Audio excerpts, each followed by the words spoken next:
بسم اللہ الرحمن الرحیم۔ شروع اللہ تعالیٰ کے نام سے جو بڑا مہربان اور نہایت ہی رحم کرنے والا ہے۔ تمام حضرات درود شریف پڑھ لیجئے۔ اللہم صلی علی محمد وعلی آل محمد کما صلیت علی ابراہیم وعلی آل ابراہیم انک حمید مجید۔ اللہم بارک علی محمد وعلی آل محمد کما بارکت علی ابراہیم وعلی آل ابراہیم انک حمید مجید۔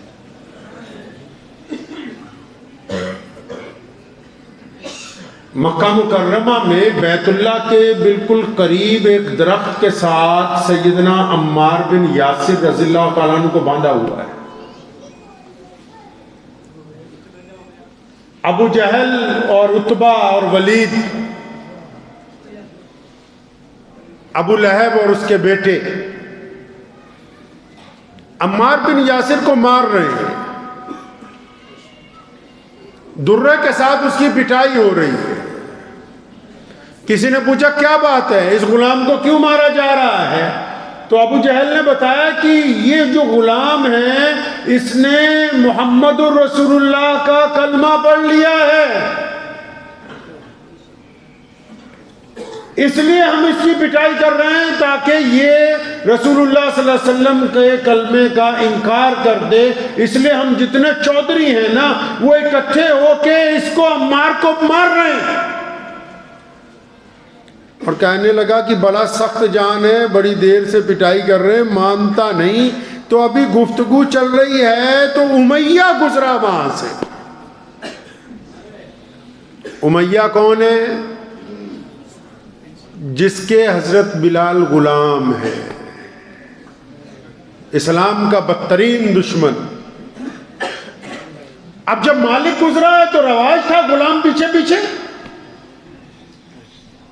اب ادھر عمار بن یاسر کی پٹائی ہو رہی ہے، ادھر امیہ گزرا۔ ابو جہل نے دیکھا تو اس نے آواز ماری، تھے تو ایک ہی ٹولی کے یار نہ سارے۔ اس نے امیہ کو بلایا، کہتا یار ادھر آ، یہ عمار جو ہے مسلمان ہو گیا اور ہم اس کی پٹائی کر رہے ہیں، مانتا نہیں ہے۔ تیرا غلام جو ہے بلال، یہ 6-7 فٹ کا طاقتور جوان ہے، یہ بڑا ہٹا کٹا ہے، ذرا اس کی ڈیوٹی لگا نا، درہ لے کے اس کی کھالو دے دے۔ دار ارقم میں جہاں سب لوگ رسول اللہ صلی اللہ علیہ وسلم کے پاس آتے ہیں، وہاں عمار بھی آتے ہیں، بلال بھی آتے ہیں، اور لوگوں کو نہیں پتا کہ بلال بھی مسلمان ہے۔ لوگوں کو اس بات کا علم نہیں ہے۔ عمار بن یاسر جانتے ہیں کہ بلال مسلمان ہے، کیونکہ دونوں کلمہ لا الہ الا اللہ محمد رسول اللہ کی نسبت سے آپس میں بھائی ہیں۔ تو جب امیہ کو ابو جہل نے کہا نا اپنے غلام کو بولو اس کو مارے، تو عمار بن یاسر فرماتے ہیں کہ میرے دل میں آیا کہ اگر بلال چند درے میرے مار دے تو بلال کی جان بچ جائے۔ تو امیہ نے سیدنا بلال رضی اللہ تعالیٰ عنہ کو فرمایا، بلال یہ درہ اٹھاؤ، یہ عمار کی کھال ادھیڑ دو۔ عمار بن یاسر کہتے ہیں جب بلال آگے بڑھے نا، انہوں نے درہ اٹھایا، میرا دل کہتا تھا کہ یہ مجھے مارے گا نہیں، اس نے کوئی نیا ہی پکیڑا ابھی ہونے والا ہے یہاں پر۔ اور فرمایا جب وہ درہ لے کے اٹھے، میں نے سرگوشی میں کہا آہستہ سے کہ بلال چند درے مار دو، تم اپنی ذمہ داری پوری کرو، میں اپنی ذمہ داری نبھاتا ہوں۔ اب بلال جب اٹھ کے کھڑے ہوئے، زمین و آسمان نے دیکھا اور اسلام کے دستور کو سیدنا بلال نے طے کیا، اور جب دیکھا اٹھ کے کھڑے ہوئے، درہ تیز تیز گھمانے لگے۔ ایک نگاہ عمار بن یاسر کی طرف ڈالی اور پھر اپنا چہرہ اور درہ ابو جہل کی طرف گھمایا، پوری طاقت سے اس کے منہ پر مارا پھینک کے، اور فرمایا تم کیا سمجھتے ہو عمار اکیلے، میں بلال بھی محمد الرسول اللہ کے ساتھ ہوں۔ طے کیا کہ جن لوگوں نے کلمہ لا الہ الا اللہ محمد الرسول اللہ پڑھ لیا، اب وہ رسول اللہ ہی کے ساتھ ہیں، چاہے عتبہ، ولید، امیہ، عبداللہ بن جدان، جتنے مرضی چودھری ایک طرف آ جائیں، جو محمد الرسول اللہ کا ہو گیا اس کو دنیا کی کوئی طاقت خوف زدہ نہیں کرتی۔ اب بلال بھی وہی بندھے ہوئے ہیں جہاں عمار بن یاسر بندھے ہوئے ہیں. گلیوں سے گزرتے ہیں نا، زور سے کہتے ہیں اللہ احد اللہ احد. ابو بکر صدیق ملے، یار بلال تو کرتا کیا ہے، تو میری مان لے یار، منہ میں پڑھ لیا کر. کیونکہ جب تو کلمہ زور سے پڑھتا ہے نا، یہ مکے میں جو بچے ہیں، یہ جو دشمن ہیں، یہ تیرے پتھر مارتے ہیں، تو زخمی ہو جاتا ہے. تو سیدنا ابو بکر کی بات سنی تو ایک دن آہستہ آہستہ پڑھنے لگے. کچھ دیر بعد چلتے چلتے پھر پتہ نہیں کیا دل میں آئی، پھر زور سے کہنے لگے اللہ احد. پھر لوگوں نے مارا. سیدنا ابو بکر پھر ملے، وہ فرمایا تو کہہ رہا تھا کہ میں زبان میں پڑھ لوں گا، دلی دل میں. وہ فرمایا ابو بکر جب تک پوری طاقت سے رب کا نام نہیں لیتا اور پھر یہ مجھے مار نہیں دیتے، لذت ہی نہیں آتی ہے.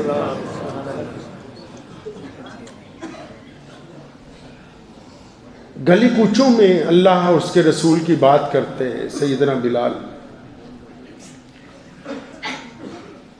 تو ایک دن ابو جہل جو مکے کا گورنر ہے،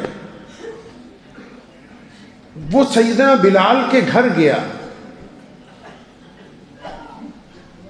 سیدنا بلال جب شام کو گھر پہنچے تو اماں نے انہیں کہا کہ بلال، میں یہ سوچ رہی تھی کہ ہم لوگ ہجرت نہ کر لیں. اب یہ تو رسول اللہ کے تربیت یافتہ ہے نا. سیدنا بلال رضی اللہ تعالیٰ عنہ تو ان لوگوں میں سے ہیں جن کی تربیت خود کالی کملی والے صلی اللہ علیہ وسلم نے فرمائی ہے. جب ماں نے کہا نا بلال ہم کہیں اور چلیں، مکہ چھوڑ دیں، محبت سے اپنی ماں کے دونوں کندھوں کو پکڑا اور پوچھا اماں جی ذرا سچ سچ بتاؤ، تمہیں یہ بات سمجھائی کس نے؟ اپنی ماں کو جانتے تھے نا کہ یہ تو بیچاری دیہات کی رہنے والی ہے، اس کے ذہن میں تو ہجرت کا آ ہی نہیں سکتا، کیونکہ ہمارے پلے دولت نہیں، پیسہ نہیں، مکان نہیں، مویشی نہیں، ہجرت کے لیے بھی تو ضرورتیں ہیں. اب جب اتنی بات پوچھی نا تو اماں نے کہا کہ بیٹا وہ مکے کے جو چودھری ہیں نا گورنر ابو جہل، اور اس کا جو عزیز ہے عتبہ، اور پھر ابو لہب، اور پھر اس کے بیٹے، پھر عبداللہ بن جیدان، پھر شیبہ، یہ سارے آج اکٹھے ہو کے ہماری جھونپڑی پہ آئے تھے. یہ سارے اکٹھے ہو کے جھونپڑی پہ آئے تھے اور انہوں نے آ کے درخواست کی ہے مجھ سے منت کی ہے کہ تو اپنے بیٹے کو لے کے مکے سے چلی جا. ماں کو کندھوں سے پکڑا ہوا تھا. فرمایا اللہ اکبر، اماں جی یہ تو وہ لوگ ہیں جو کہتے تھے تو کالا ہے، جو کہتے تھے حبشی ہے، جو کہتے تھے تیری ذات نیچی ہے، جو کہتے تھے تو بیت اللہ میں نہیں جا سکتا. اماں جی یہ سب جو آج تیرے آگے آ گئے، انہوں نے جو تیرے آگے گھٹنے ٹیک دیے، اس کا مطلب انہوں نے محمد الرسول اللہ کی طاقت کو تسلیم کر لیا. مدینہ منورہ میں گلی میں ایک بندہ کھجوریں بیچتا ہے، چھابڑی میں رکھ کے، ٹوکری میں رکھ کے، کھجوریں لے لو کھجوریں. نماز مسجد نبوی میں پڑھتا ہے. نماز پڑھنے گیا، رسول اللہ نے نماز کے بعد اعلان کیا، یہ بھی درمیان میں بیٹھا اور بھوک لگی ہوئی ہے، اپنی چھابڑی میں سے کھجوریں نکال کے کھا رہے ہیں. سیدنا حبیب بن زید رضی اللہ تعالیٰ اپنی ہی چھابڑی میں سے کھجوریں کھا رہے ہیں.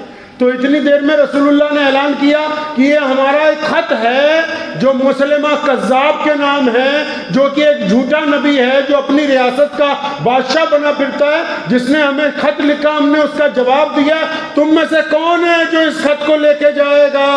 لوگوں نے دیکھا حبیب بن زید کے منہ میں کھجوریں تھی، ہڑبڑا کے اٹھے، فرمایا یا رسول اللہ میں جاؤں گا. صحابہ مسکرائے، فرمایا بھلے آدمی، یہ کھجوریں تو پہلے اندر اتر لینے دیتا. فرمایا اگر اتنا انتظار کرتا، کیونکہ گفتگو کے دوران کھجوریں منہ سے جب واپس گری تو صحابہ نے کہا کہ کم از کم کھجوریں کھانے کا انتظار کرتا. فرمایا اگر اتنا انتظار کرتا تو میری جگہ کوئی اور بازی نہ مار لیتا. اب جب رسول اللہ صلی اللہ علیہ وسلم نے ان کو اپنا خط دیا، حبیب بن زید رضی اللہ تعالیٰ عنہ کو، وہ خط لے کے جب چلے ہیں مورخین نے لکھا ہے کہ پہلے تو ایسے لگتا تھا جیسے ایک عام چھاپڑی فروش ہیں، بڑے لاگر سے ہیں. فرمایا جب رسول اللہ کا خط لے کے گھوڑے پر سوار ہوئے تو ایسا لگا جیسے کوئی شاہ سوار جا رہا ہے. اور مسلمہ کذاب جس نے اس دور میں جھوٹی نبوت کا دعویٰ کیا، اس کے دربار میں پہنچ گئے رسول اللہ کی چٹھی لے کے. اب وہ اتنا بڑا گنڈا تھا، اتنا بڑا بدماش تھا، جب انہوں نے خط پیش کیا تو کہنے لگا کہ تم خود ہی اپنے رسول کا خط پڑھ کے سنا دو. تو سیدنا حبیب بن زید کے متعلق لکھا ہے کہ انہوں نے چٹھی کھولی اور پڑھنا شروع کیا، یہ خط ہے محمد الرسول اللہ کی طرف سے،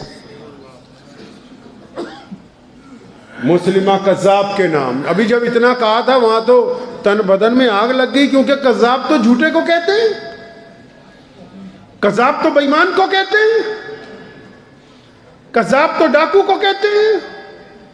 اب اسی کا دربار، اسی کے سارے وزیر، اسی کی ساری فوج، اس کے تو تن بدن میں آگ لگ گئی اور اس نے چلا کے کہنے لگا تمہاری جرت کیسے ہوئی کہ تم نے مجھے کذاب کہا. سیدنا حبیب بن زید نے فرمایا کہ رسول اللہ نے لکھ دیا ہے، اور جو رسول اللہ نے لکھ دیا اب قیامت آ سکتی ہے، اس کو تبدیل نہیں کیا جا سکتا.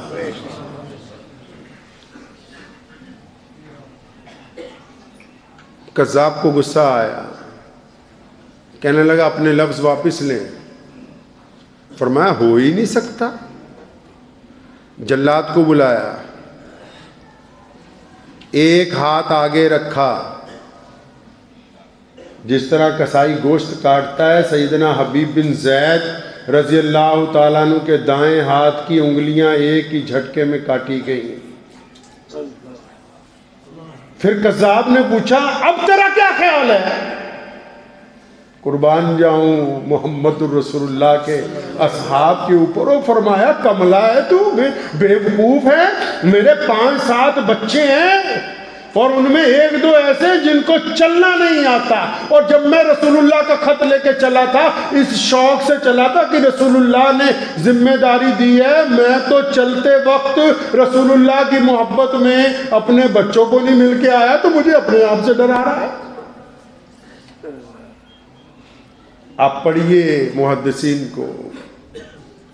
اس نے جلاد کو کہا کہ ابھی اس کی عقل ٹھکانے نہیں آئی. پھر اس بازو کو کونی کے پاس سے پھر کاٹا گیا. پوچھا اب؟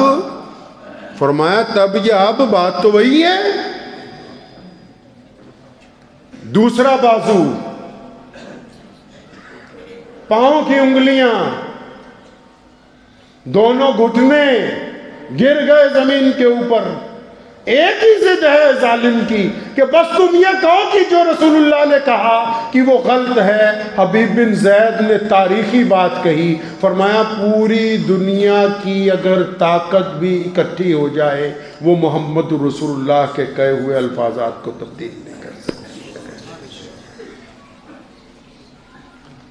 رسول اللہ مکے کی ایک گلی سے گزرتے جا رہے ہیں،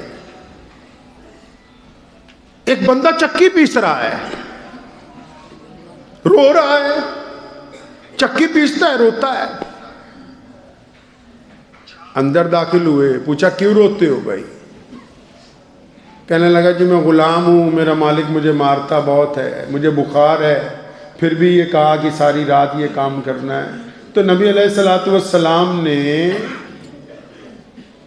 فرمایا کوئی نہیں، میں تیری مدد کروں گا. اب یہ جو بندہ رو رہا ہے نا، جب رسول اللہ کہہ کے چلے گئے وہ کہتا ہے خود کہ میرے دل میں آیا کہ بہت سارے لوگ گزرتے ہیں یار، روتے ہوئے کو پوچھتے ہیں چلے جاتے ہیں. لیکن فرمایا میں سوچ ہی رہا تھا کہ رسول اللہ واپس آئے، ایک ہاتھ میں گرم دودھ کا پیالہ ہے، دوسرے میں کھجوریں ہیں. اس غلام کو لا کے کھجوریں کھلائیں، گرم دودھ پلایا. فرمایا رضائی لے کے سو جا، تیری جگہ چکی میں پیس دوں گا. پیارے نبی صلی اللہ تعالی علیہ وسلم مکہ مکرمہ میں بیت اللہ سے ٹیک لگا کے بیٹھے ہوئے ہیں.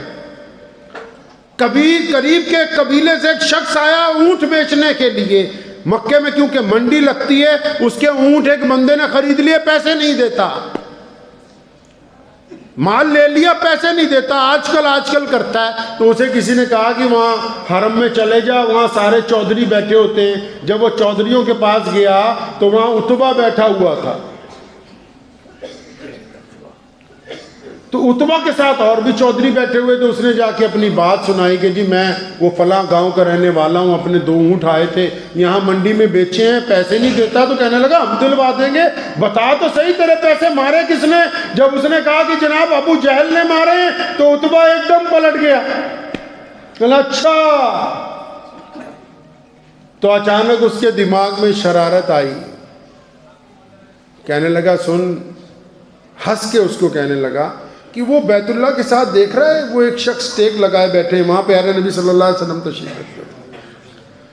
کہنے لگا ان کے پاس چلا جا، وہ تیرے پیسے دلوا دے گا. اب وہ شخص کہتا ہے رابی کہ میں بڑا حیران ہوں، یہ مجھ سے مذاق بھی کر رہے ہیں اور ہنس کے بتا بھی رہے ہیں اور نشاندہی بھی کرتے ہیں کہ ان کے پاس چلے جا، وہ پیسے دلوا دیں گے. تو فرماتے ہیں جب بندہ پھنسا ہوتا ہے مرتا کیا نہیں کرتا. تو میں نے کہا چلیں. جب وہ نبی علیہ السلام کے قریب پہنچا تو فرماتے ہیں کہ رسول اللہ نے جو مجھ سے پہلے 2 باتیں پوچھی میرے دل میں ٹھنڈک پڑ گئی. فرمایا تم مجھے اجنبی لگتے ہو، پریشان بھی لگتے ہو. عرابی کہتے ہیں میری آنکھوں میں آنسو آ گئے. بھی یہ ایسی کون سی رحیم شخصیت ہے جو دیکھتے ہی پہچان رہی ہے. تو نبی علیہ السلام نے پھر اس کو تیسری بات کہی. جب اس نے کہا ہاں جی میں اجنبی بھی ہوں، پریشان بھی ہوں. فرمایا تم بھوکے بھی لگتے ہو، چلو میرے ساتھ، پہلے گھر چلتے ہیں، تمہیں کھانا کھلائیں گے، اس کے بعد تمہاری ضرورت پوچھیں گے. یہاں ایک بات، میرے یہ عزیز بھائی بیٹھے ہیں جو آج ختم بخاری جنہوں نے کیا، ایک بات ان حضرات کی خدمت میں بھی گوش گزار کر دوں. بڑے حضرات بیٹھے ہیں تمام. ہر بندے کا نا ایک دائرہ ہوتا ہے. ایس ایچ او کا بھی ایک دائرہ ہوتا ہے، ایس پی کا ایک دائرہ ہوتا ہے. ہمارے بھائی بیٹھے ہیں ناظم علی خان صاحب، جودھ پور کے ایس پی. سی ایم کا بھی ایک دائرہ ہوتا ہے، ملک کے راشٹرپتی کا بھی ایک دائرہ ہوتا ہے. زمین پہ ایک دائرہ ہوتا ہے، بس یہیں تک ان کا حکم چلے گا. تو کئی نوجوان علماء جو ہیں وہ نعوذ باللہ نبی علیہ السلام کے علم غیب کو لے کے بحث کرنے لگتے ہیں، دلائل ڈھونڈنے لگتے ہیں کہ حضور صلی اللہ علیہ وسلم کے پاس علم غیب تھا یا نہیں تھا. دھڑا دھڑ اس کے اوپر دلائل آ رہے ہیں، بحث ہو رہی ہیں. اللہ تعالیٰ کا ہم پہ بڑا کرم رہا کہ میرے جد امجد مولانا شاہ عبد القادر صاحب لدھیانوی رحمۃ اللہ علیہ نے براہ راست حضرت شاہ ولی اللہ محدث دہلوی اور شاہ رفیع الدین صاحب محدث دہلوی سے سند حدیث حاصل کی. ان کے پاس علم حاصل کیا 10 سال رہ کے. تو میرے دادا فرمایا کرتے تھے کہ امام ابو حنیفہ سے لے کے شاہ ولی اللہ محدث دہلوی تک کسی بھی عالم نے رسول اللہ کی ذات کو وجہ نزاع نہیں بنایا. رسول اللہ کی ذات کو وجہ نزاع نہیں بنایا. ارے اللہ کے بندے کی دائرہ ہوتا ہے، کچھ چیزیں ہماری اوقات سے اوپر کی ہے. بات کس سے کرنی ہے؟ مدینہ منورہ میں ایک مرتبہ ہم گئے تو بہت سارے عزیز ساتھی تھے، تو مسئلہ پوچھنے لگے. کہنے لگے کہ جالیوں کو ہاتھ لگانا جائز ہے یا نہیں جائز. تو ہم نے انہیں کہا کہ یہ تو بات کی بات ہے، جائز ہے یا نہیں جائز. پہلے یہ طے کر لیا جائے کہ یہ گنہگاروں کا ہاتھ اس قابل ہے جو ان جالیوں تک پہنچ جائے یا نہ پہنچے.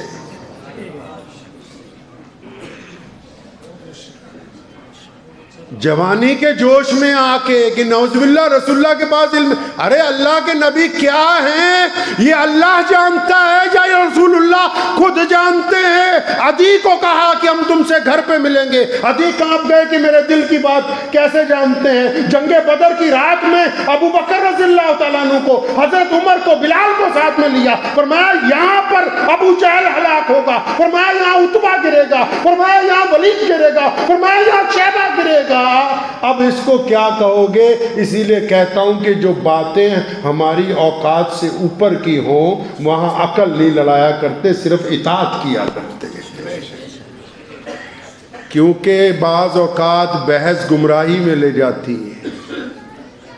تو نبی علیہ الصلوۃ والسلام کے معاملے میں اس بات کو بالکل ذہن نشین کر لیں، نبی علیہ الصلوۃ والسلام کے معاملے میں کوئی کسی قسم کی بحث نہیں ہے۔ ہمارا دائرہ ہی نہیں بھائی، ہماری اوقات ہی نہیں، ہماری پہنچ ہی نہیں وہاں تک۔ ہماری جہاں تک پہنچ ہے امام بخاری نے لکھ دیا، وہ تمام باتیں صاف ستھری سیدھی سادھی۔ تو رسول اللہ نے جب اس سے پوچھا اعرابی سے بھوکے ہو چلو گھر چلتے ہیں، گھر پہنچے، کھانا وانا کھلایا۔ اب اس نے کیا کیا، عتبہ نے اپنا ایک جاسوس بھیجا، وہ یہ چاہتا تھا رسول اللہ ابو جہل کے گھر جائیں، کیونکہ یہ بار بار رسول اللہ کا دشمن ہے، آپ صلی اللہ علیہ وسلم کو نقصان پہنچانا چاہتا ہے، یہ اس غریب کے پیسے دلوانا چاہیں گے، لڑائی ہوگی، ہم تماشا دیکھیں گے۔ تو جاسوس بھی پیچھے پیچھے، رسول اللہ نے اس بندے کو کھانا وانا کھلایا اور پھر کہا چلو اب چلتے ہیں ابو جہل کے گھر۔ ابو جہل کا دروازہ کھٹکھٹایا، ابو جہل نکل کے باہر آیا، وہ بندہ ساتھ میں، رسول اللہ صلی اللہ علیہ وسلم نے اسے باروب آواز میں کہا کیوں اب غریبوں کے پیسے مارے گا، دیتے کیوں نہیں اس کے جانوروں کی قیمت۔ اب وہ جاسوس بھی دیکھ رہا ہے، ابو جہل ایسے ایسے کانپ رہا ہے، فوراً گیا اندر، قیمت تھیلی میں ڈال کے جا کے اس نے اس بندے کے ہاتھ میں پکڑائی، اور اس کے بعد فرمایا رسول اللہ نے کہ اب دوبارہ کسی کے ساتھ ایسا کام نہ کرنا۔ اور اس بندے کو جب پیسے مل گئے تو رسول اللہ صلی اللہ علیہ وسلم اسے پوچھتے ہیں کہ اب تیری اجازت ہے تو میں چلا جاؤں، تو اپنے گھر چلا جا، خود ہی بھیک دے، خود ہی کہیں منگتے کا بھلا ہو، ایسا کریم رسول۔ اب ادھر وہ جاسوس نے جا کے عتبہ کو بتایا کہ جناب وہاں تو پاسا ہی پلٹ گیا، ابو جہل تو بھیکی بلی کی طرح پیسے دے کے اندر گھس گیا، کنڈی لگا لی۔ عتبہ گھر پہنچا، پوچھا کیا بات ہے، تو ہمارا چودھری ہے، تو نے یہ کیا کر دیا؟ فرمایا جب اللہ کے رسول آئے، دروازہ کھولا تو ان کی پشت پر ایک بہت بڑا اژدہا آسمان میں لہرا رہا تھا، مجھے اتنا خوف ہوا کہ اگر انکار کر دیا تو مجھے نگل ہی جائے گا ابھی۔ رسول اللہ صلی اللہ علیہ وسلم مکہ مکرمہ کی گلی میں سے گزر رہے ہیں، ایک بوڑھی عورت سامان کی گٹھری اٹھا کے صرف اپنے سر پہ رکھنا چاہتی ہے۔ تو نبی علیہ الصلوۃ والسلام جب اس کے قریب گئے، اماں جی کیا بات ہے؟ کہنے لگی بیٹا یہ میرے سر پہ رکھ دو۔ آپ صلی اللہ علیہ وسلم نے جب اٹھائی تو لگا کہ زیادہ وزن ہے، فرمایا یہ بہتر نہیں ہے کہ جہاں آپ نے جانا ہے میں وہاں پہنچا دوں؟ تو اماں کہنے لگی بیٹا اللہ تمہارا بھلا کرے، خدا تمہارا بھلا کرے، اور کیا چاہیے؟ تو وہ اماں آگے آگے چل پڑی، رسول اللہ پیچھے پیچھے۔ اب اس نے اپنے آپ گفتگو شروع کر دی، میں تو مکہ تو ام القرہ ہے، مکہ دنیا کا پہلا شہر ہے، مکے میں خدا کا گھر ہے، جب سے دنیا بنی مکے کو اسی دن بنایا گیا۔ کہنے لگی مجھے تو بڑا دکھ ہے، ام القرہ کو چھوڑنا پڑ رہا ہے، کیونکہ یہاں ایک شخص آ گیا، سنا جو جادوگر ہے، تو اس کی وجہ سے میں یہ مکہ چھوڑ رہی ہوں۔ سارے راستے نعوذ باللہ پیارے نبی صلی اللہ علیہ وسلم کے خلاف باتیں کرتی ہے، اور اس گاؤں میں پہنچ گئی جہاں کی رہنے والی ہے۔ جب اس کے گھر میں سامان رکھ دیا تو پیارے نبی صلی اللہ علیہ وسلم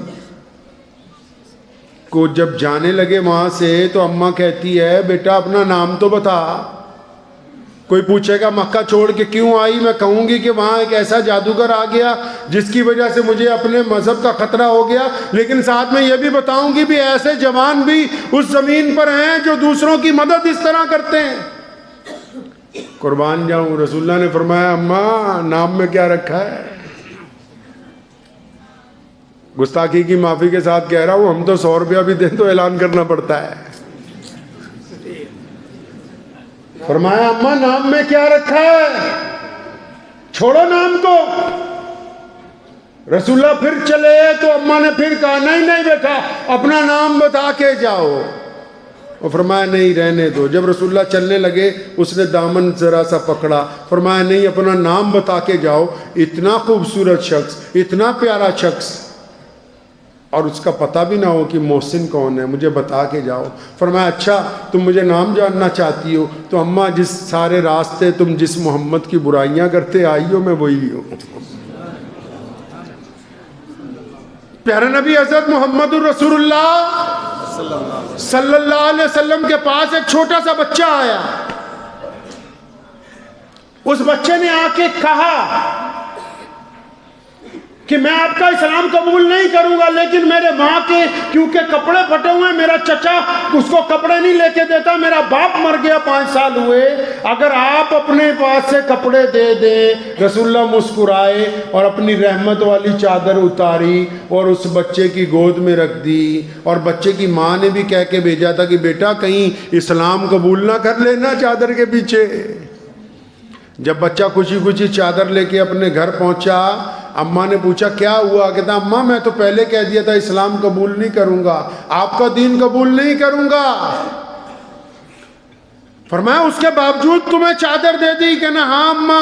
اس نے جب چادر اپنی ماں کے سر پہ ڈالی نا، اس کے پھٹے ہوئے کپڑوں کو جب ڈھکا تو اماں رونے لگی، کہنے لگی بیٹا جو دوسروں کی عزت ڈھانپتے ہیں وہ یقیناً اللہ کے سچے رسول ہیں، وہ یقیناً اللہ کے سچے رسول ہیں۔ پیارے نبی حضرت محمد رسول اللہ صلی اللہ علیہ وسلم جس دن نئے مدینے گئے، چند دن گزرے کہ حضرت بلال رضی اللہ تعالیٰ عنہ کو فرمایا کہ کوئی ضروری کام ہے، صبح فجر کے بعد کہیں جانا ہے، ابھی گزرے ہوئے جا رہے ہیں تو ایک اماں بوڑھی سڑک پہ رو رہی ہے، گلی کی نکڑ پہ کھڑی ہوئی۔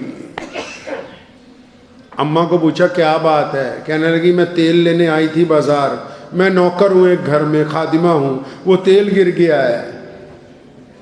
رسول اللہ چاہتے ہیں تو زمین کو نہ کہہ دیتے بھی تیل واپس دے، دیتی کہ نہیں؟ اور بولو دیتی کہ نہیں؟ دیتی نا۔ ایک اعرابی نے، ایک بدو نے آ کے کہا رسول اللہ ایک باغ میں بیٹھے تھے، یا رسول اللہ میں آپ کو تب نبی مانوں کہ وہ فلاں درخت اگر آپ کو آ کے سلام کرے آپ اس درخت کو بلائیے۔ رسول اللہ نے فرمایا اچھا اب ہم بلائیں؟ تم خود ہی جا کے کیوں نہیں اس درخت کو کہہ دیتے کہ تمہیں محمد رسول اللہ بلا رہے ہیں؟ اس اعرابی نے اس درخت کو کہا کہ تمہیں رسول اللہ بلا رہے ہیں۔ تمام محدثین نے لکھا وہ اپنی جڑوں سمیت زمین سے نکلا، گھسڑتا ہوا رسول اللہ کے سامنے آیا اور سلام پیش کیا، اور پھر اللہ کے حکم سے واپس اسی جگہ جا کے گر گیا۔ تو کہہ نہیں سکتے تھے زمین کو بھی تیل واپس دے دے؟ نہیں، کیونکہ امت کو کرامات نہیں سکھانی تھی، اعمال سکھانے ہیں۔ بلال کو کہا کہ جلدی گھر جاؤ، پیسے لے کے اس بڑھیا کے لیے تیل خرید کے لاؤ۔ وہ تیل لے آئے۔ اب حضرت بلال کہہ رہے ہیں یا رسول اللہ آپ تو کہہ رہے تھے بہت ضروری جانا ہے، بہت ضروری کام ہے، ہمیں تو کسی سے ملنے جانا تھا۔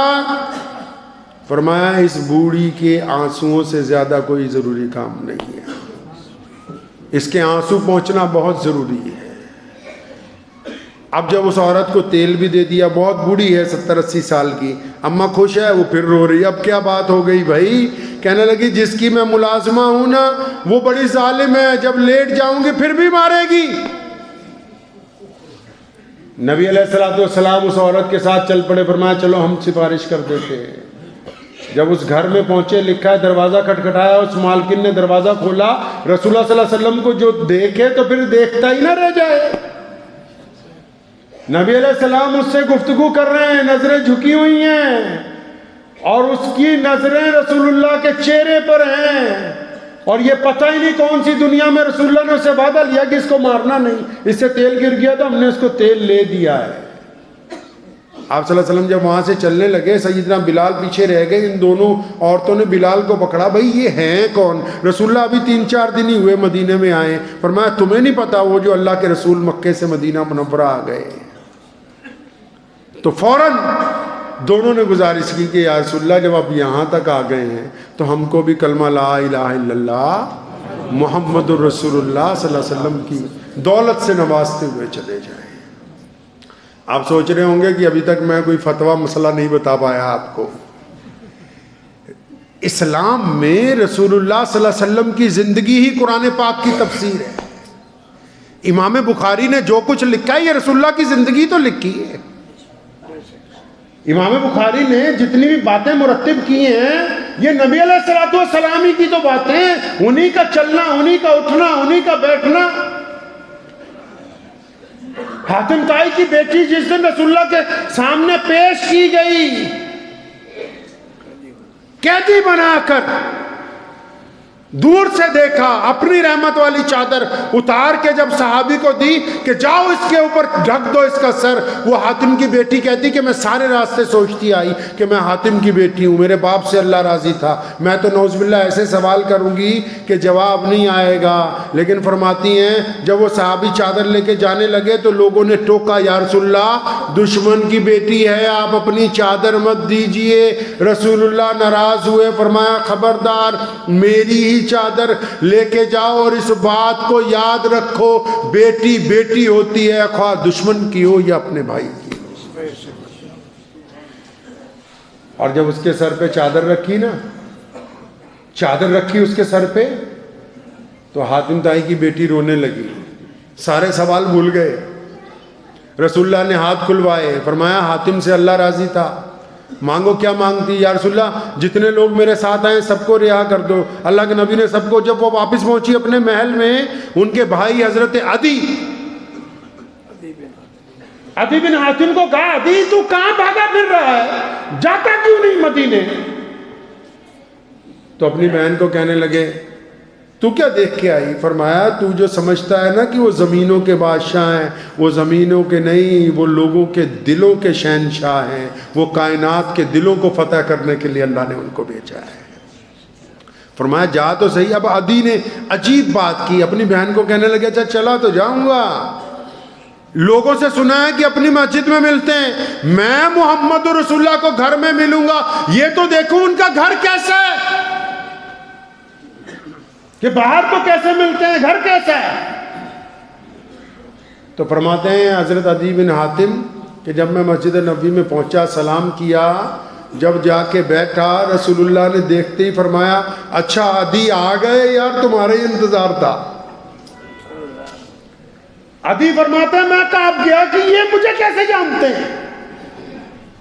فرمایا ابھی کچھ لمحے ہوئے تھے بیٹھے ہوئے اور لوگ گفتگو کر رہے تھے، اچانک رسول اللہ صلی اللہ علیہ وسلم اٹھے، فرمایا عدی آپ کے ساتھ تو گھر پہ بات ہوگی، چلو گھر چلتے ہیں۔ جب مسجد نبوی سے نکلے، تپتی ہوئی دوپہر ہے، ایک عورت آئی، پگلی سدری عورت جس کو بولتے،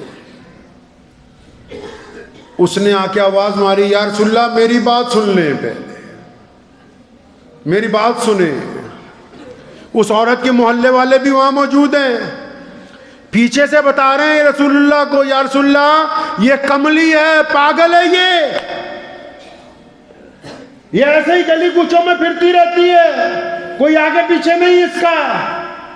ہمارے ہاں بھی تو معاشرے میں کئی ایسے لوگ ہیں نا جو پیدائشی طور پر کمزور ہیں، جن کا دماغ نہیں چلتا، دیکھے ہوں گے آپ نے؟ نہیں، ارے دیکھے میرے بھائی نہیں۔ کبھی یہ سوچا یہ کمزور پیدا کیوں ہوتے ہیں؟ جس گھر میں ماں کو ولادت سے پہلے ساس گالی دے گی، ماں کو ولادت سے پہلے اس کا شوہر گالی دے گا، ماں کو ولادت سے پہلے کھانا نہیں دو گے، ماں کو ولادت سے پہلے تانے مارو گے، ماں کو ولادت سے پہلے بری بری باتیں کرو گے، جس ماں کے ساتھ بدسلوکی ہوگی اس کا بیٹا اس کی بیٹی ایسے پیدا ہوتی ہے، اللہ نے اس کو ایسا بنا کے نہیں بھیجا ہے۔ یہ ہمارے کارنامے ہیں۔ تو اس پگلی کو دیکھ کے صحابہ نے کہا یا رسول اللہ یہ تو کملی ہے، قربان جاؤں رسول اللہ کے۔ قریب آ گئی، فرمایا ہاں کیا بات ہے یا رسول اللہ، پرسنل گال کرنی الگ سے ہے؟ کسی مولوی کے پاس ٹائم؟ ہم جیسے مولوی جلدی فون نہ اٹھائیں کسی کا، آج کل ہے ٹائم؟ کسی ٹائم ہی نہیں ہے، اٹھائیں گے تب نا، ٹائم ہی نہیں ہے بھائی۔ اور رسول اللہ سے مصروف کوئی ہے؟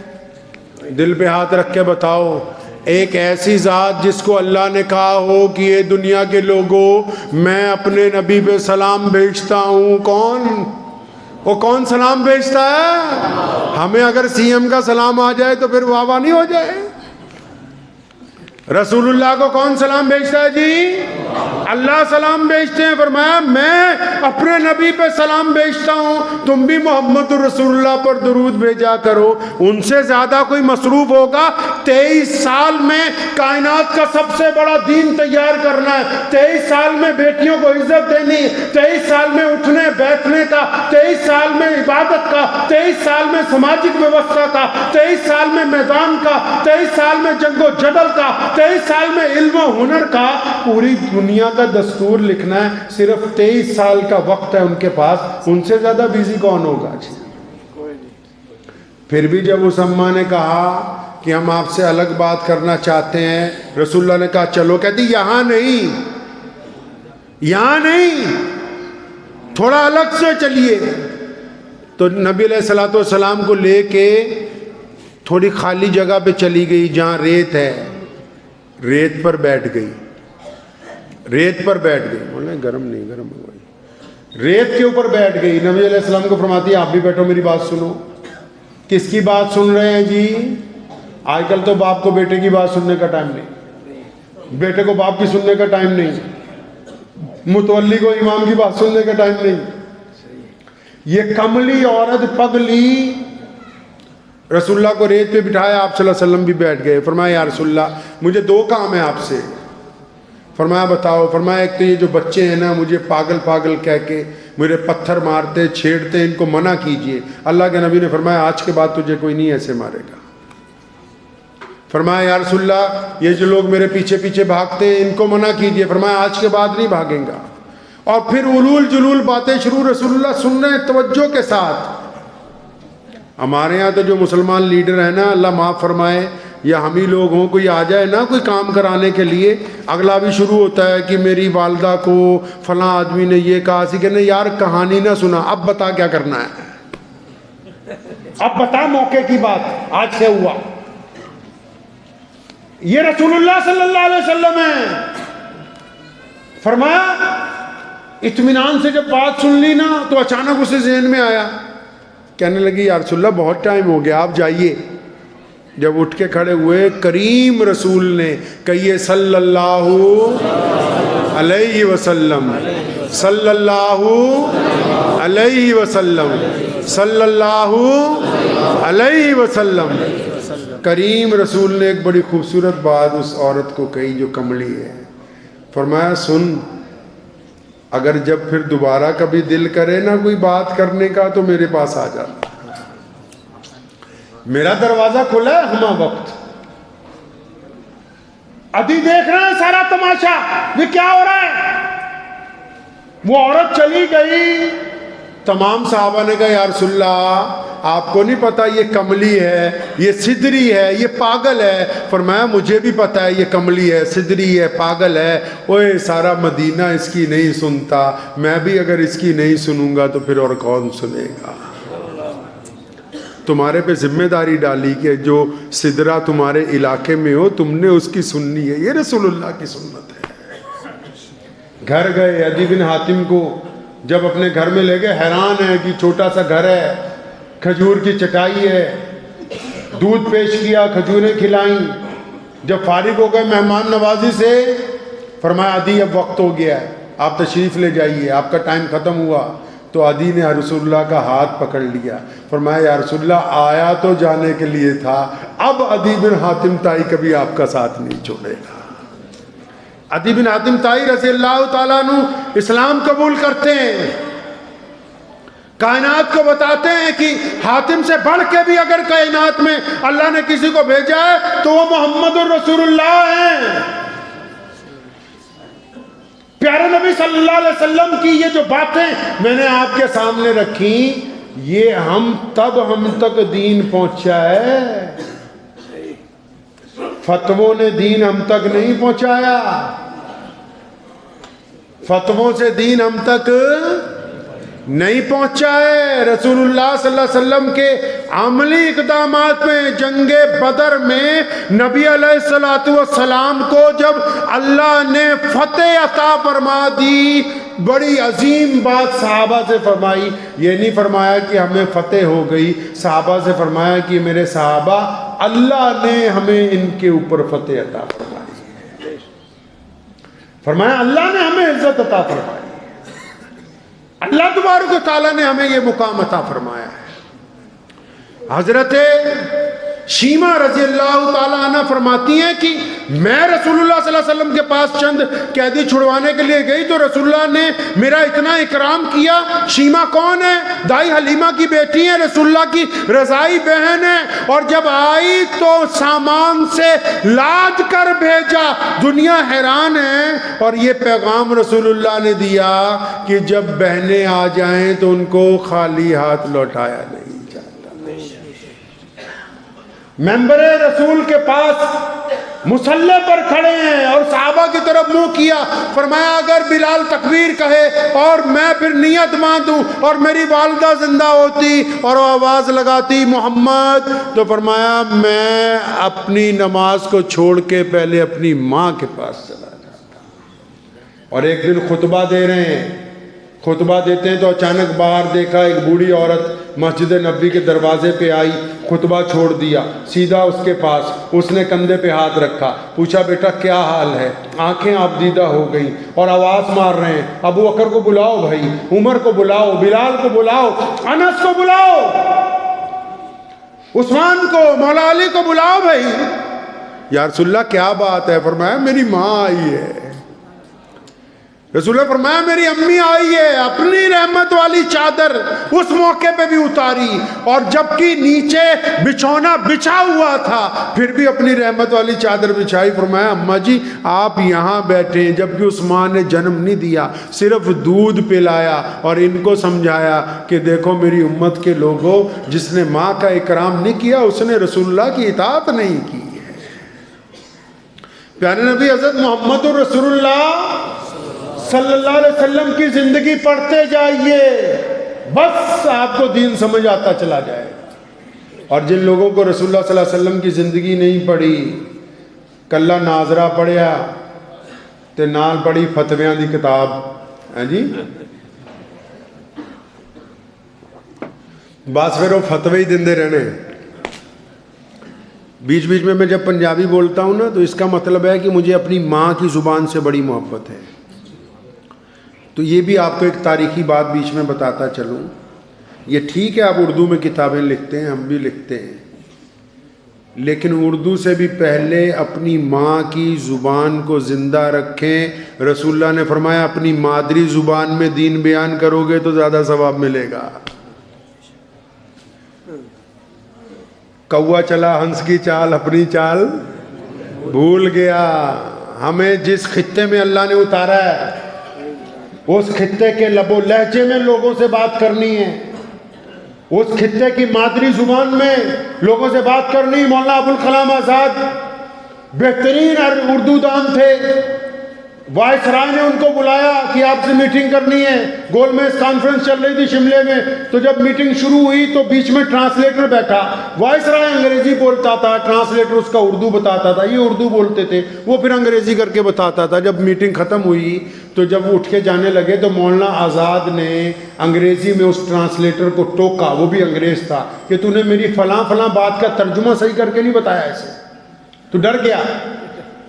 تو وائسرائے نے ایک بات کہی، کہنے لگا مولانا آپ کو جب انگریزی آتی ہے تو یہ بیچ میں بندہ پھنسانے کی کیا ضرورت تھی؟ اور فرمایا سن، تو 5000 کلومیٹر سے آ کے اپنی زبان نہیں چھوڑتا، میں اپنے ملک میں رہ کے اپنی زبان چھوڑ دوں؟ اپنی مادری زبان کے اندر گفتگو کرنی، اس کو لازمی پکڑ لیں جو نئے علماء ہیں، نوجوان علماء ہیں۔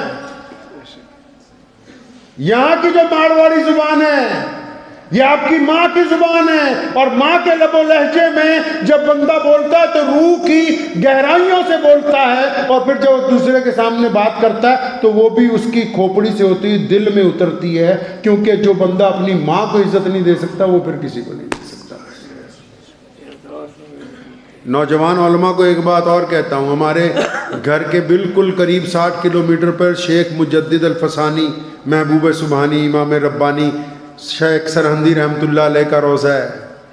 ان کے مرید جب فارغ ہوئے فرمایا حضرت کوئی نصیحت، گھر جا رہے ہیں، فرمایا بیٹا بس 2 کام نہیں کرنے، ایک اللہ بننے کی کوشش نہیں کرنی، ایک رسول اللہ بننے کی کوشش نہیں کرنی۔ تو مرید بڑے حیران ہوئے، کہ توبہ توبہ توبہ حضرت آپ کیسی باتیں کر رہے ہیں؟ فرمایا جو چاہو ہو جائے، جو چاہو وہی ہو جائے، یہ صرف اللہ کی صفت ہے، تمہاری نہیں ہے۔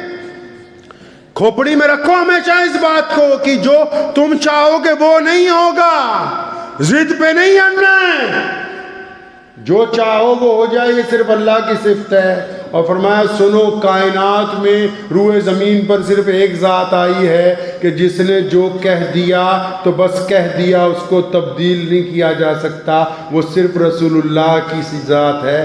اگر تم کچھ کہہ دو اور اس کو بدلنا پڑے، تم حق پہ نہ ہو تو بدل لینا، نعوذ باللہ رسول اللہ بننے کی کوشش نہیں کرنا۔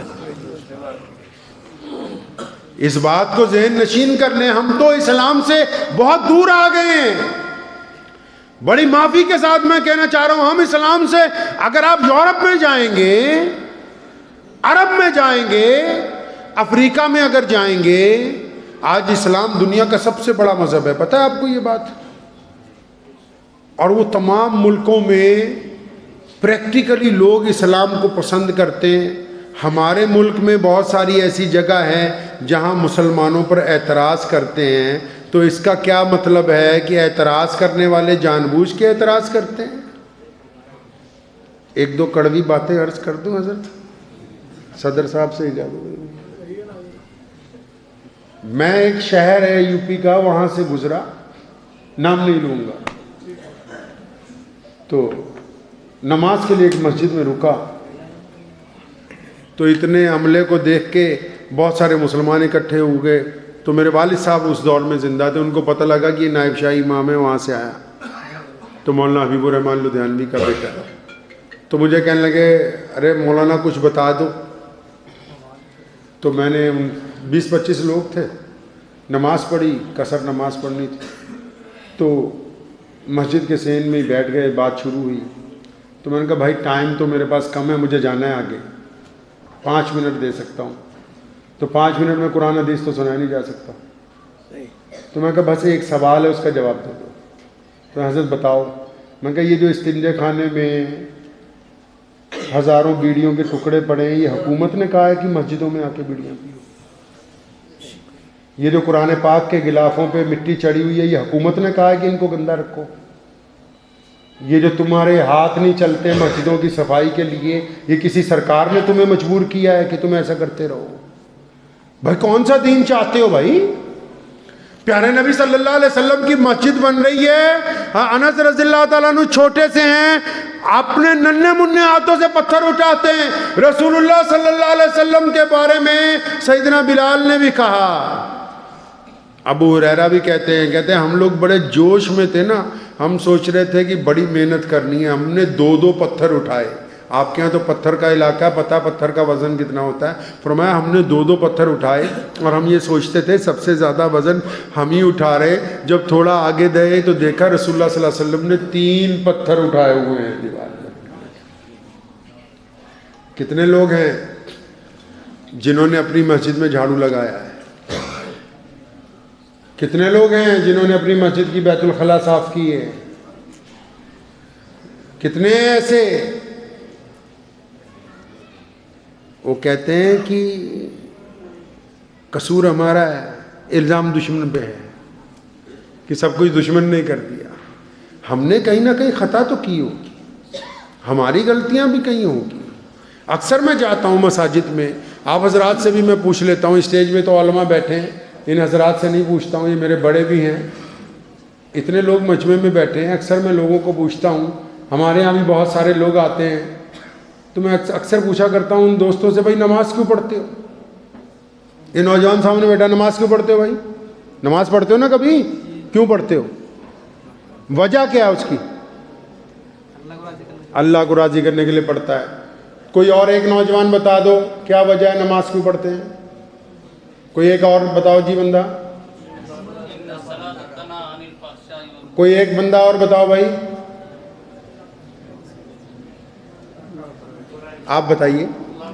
اللہ کو راضی کرنے کے لیے پڑھتے ہیں، یہ بھی اللہ کو راضی کرنے کے لیے پڑھتے ہیں۔ آپ کیوں پڑھتے ہیں جی؟ فرض ہے۔ اللہ کا حکم ہے. یہ جو باتیں آپ کہہ رہے ہو صحیح ہے, گھبراؤ نہیں. یہ صحیح ہے یار, بالکل صحیح کہہ رہے ہیں, لیکن قرآن میں ایسا نہیں لکھا ہے. 2 ظلم کیے ہیں بھارت کے مسلمانوں نے جس کا خمیازہ وہ بھگت رہے ہیں. پہلے قرآن پاک کو ماں ترجمے کے پڑھنا بند کیا, اس کی جگہ ناظرہ لے کے آئے. 2 ظلم کی. دوسرا, رسول اللہ صلی اللہ علیہ وسلم کی سیرت کو پڑھنا بند کیا, اس کی جگہ فتووں کی ایک کتاب لے آئے. اب قرآن نے تو نہیں کہا کہ اللہ کو راضی کرنے کے لیے نماز پڑھو. قرآن نے تو ہر بات کی وجہ تسمیہ بیان کی ہے. قرآن دنیا کی وہ واحد کتاب ہے جس کا لب و لہجہ کائنات کے کسی انسان سے ملتا جلتا نہیں ہے. حیرت کی بات آپ یہ دیکھیے, سب سے اچھا کون بول سکتا ہے؟ پوری کائنات میں سب سے اچھی بات صرف اللہ کر سکتے ہیں. کون کر سکتے ہیں؟ اللہ کا. اور اللہ کس ذریعے سے بات کرتے ہیں جی؟ قرآن کے ذریعے. اور ہم نے قرآن کو ہی چھوڑ دیا. رسول اللہ صلی اللہ علیہ وسلم کی زندگی جہاں سے پتہ لگنا تھا کہ قرآن کی تفسیر کیا ہے, اس کو بند کر کے فتووں کی کتاب لے آئے. مسجد ہے, یہ مسجد میں بیٹھے ہیں جی ہم, یہ مسجد ہے, تو یہ مسجد ہم نے کیوں بنائی؟ کوئی بتا سکے گا جی مسجد کیوں بنائی؟ کسی نوجوان سے پوچھتے ہیں, آپ بتائیے مسجد کیوں بنائی؟ نماز پڑھنے کے لیے. آپ بتائیے. آپ, یہ سارے کہتے ہیں نماز پڑھنے کے لیے. صحیح ہے یار, یہ بھی بات صحیح ہے, غلط نہیں ہے, یہ بات تو صحیح کہہ رہے ہیں. لیکن رسول اللہ نے ایسا نہیں کہا. امام بخاری نے کہا کہ مسجد اس لیے بنائی, رسول اللہ نے فرمایا کہ جماعت کے ساتھ نمازیں تو 5 ہوتی ہیں نا, 5 ہوتی ہیں نا جی. ایک چھٹی نماز ہے جو ان سے بھی زیادہ طاقتور ہے.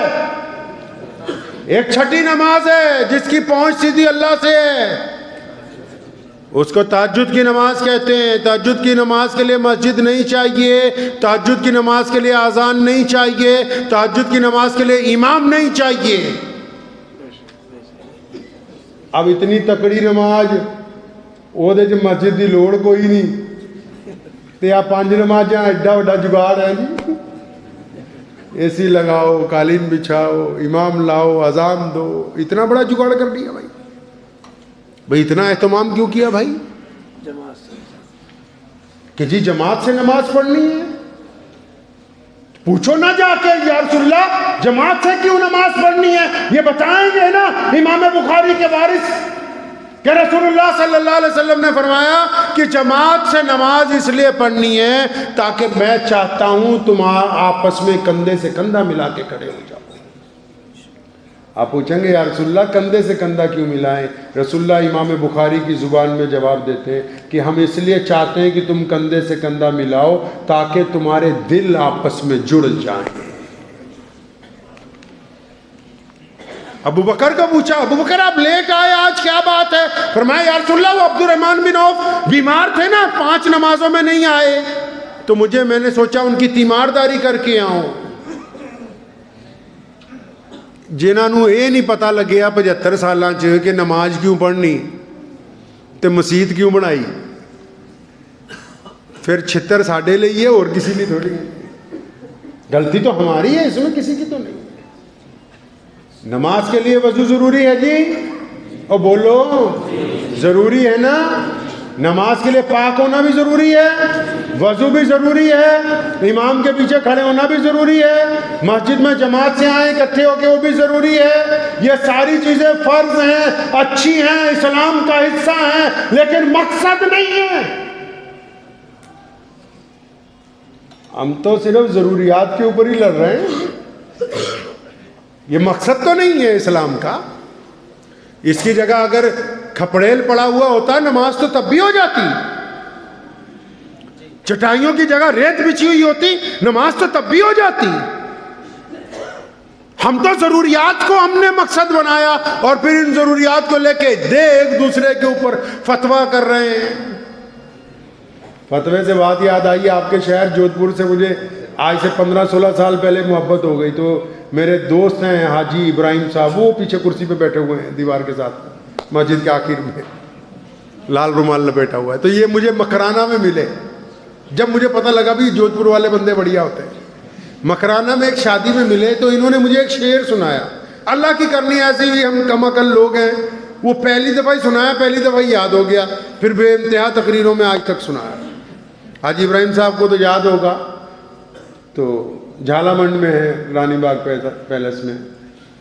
تو مجھے کہنے لگے وہاں مکرانہ میں ملے تو بڑے شاہ امام صاحب حضرت مولانا حبیب الرحمن صاحب لدھیانوی حیات تھے. تو میں اپنے کسی عزیز دوست کے ساتھ وہاں ایک شادی میں آیا تھا، تو وہ ان کے بھی رشتہ دار تھے. تو ملے، سن شاید 2013 یا 14 کی بات ہوگی یا 12 کی. تو مجھے کہنے لگے مولانا آپ کو ایک شعر سنا دیتا ہوں. میں سنائیں سر. تو فرمانے لگے کہ مصطفیٰ کے عہد زرعی میں کوئی فرقہ نہ تھا، صلی اللہ علیہ وسلم. مصطفیٰ کے عہد زرعی میں کوئی فرقہ نہ تھا، ایک بھی امت میں سنی ایک بھی شیعہ نہ تھا.